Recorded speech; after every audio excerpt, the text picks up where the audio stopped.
Good day, fellow chefs. I'm Katie. Thanks for joining me again as we play some single-player Overcooked 2, The Unbread Have Risen on the Nintendo Switch. I'll be taking you through each of the levels, showing you my tips, tricks, and strategies for breezing through 3 stars. If you're new here, please make sure to subscribe and hit that bell icon to be notified when I post new videos. Alright, now let's get cooking. For this video, we're working on the second level in the first set 1-2. This level calls for 300 points for 3 stars. Today we're making one of my favorite foods, sushi. So if you saw my last video, you know we've had plenty of practice chopping fish. However, this time we have to cook some rice and add seaweed to complete the order. It was a bit of a struggle to get the rice in the pot, but no worries, we got there eventually. With precision aim or some good luck, you can usually throw the rice directly into the pot, which immediately starts cooking it. This can save some time if you're successful, or will make you chase down the rice you've wildly thrown about.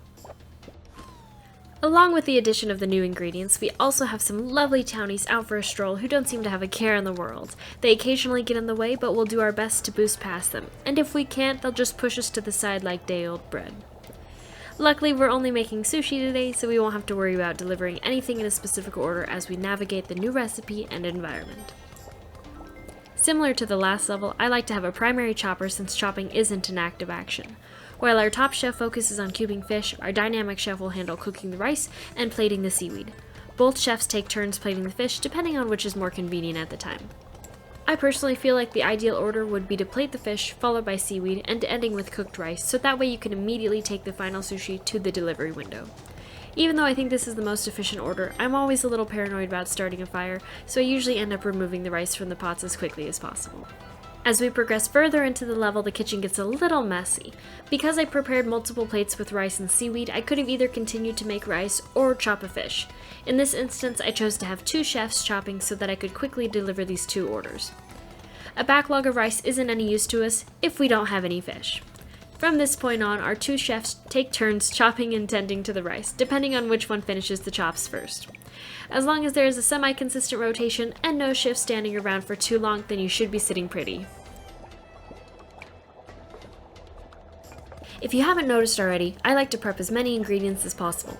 I think it saves time to have 3 rice pots going at once, as well as loading up the cutting boards with fish. Especially since you can throw things now, it makes a lot more sense to toss yourself a handful while you're by the bin than it does running back and forth. Since the seaweed doesn't need any prepping and it's so close to the clean plates, I usually just grab one out of the bin before grabbing a clean plate. As a reminder, I've been playing a lot of Overcooked lately, so don't feel pressured to move at the speed that I am, and don't worry if you make a mistake. If you feel like having 3 rice pots cooking at once is too much, feel free to bring it down and make just 1 sushi at a time. Take your time and have fun with it. We'll eventually get into more serious gameplay once we unlock the 4th stars. The 30-second timer just began, so it's time for us to start preparing our final meals. At this point in each level, it's important to take note of which meals we can physically complete and deliver. In this case, we'll want to make sure we get the rice cooking before chopping the fish. If you can manage it, you can have 1 chef chopping fish while the other prepares the rice. However, the rice is a passive activity, so you can always chop while the rice is cooking. This way, everything should be done around the same time instead of wasting time at the end waiting for the rice to cook. Made it!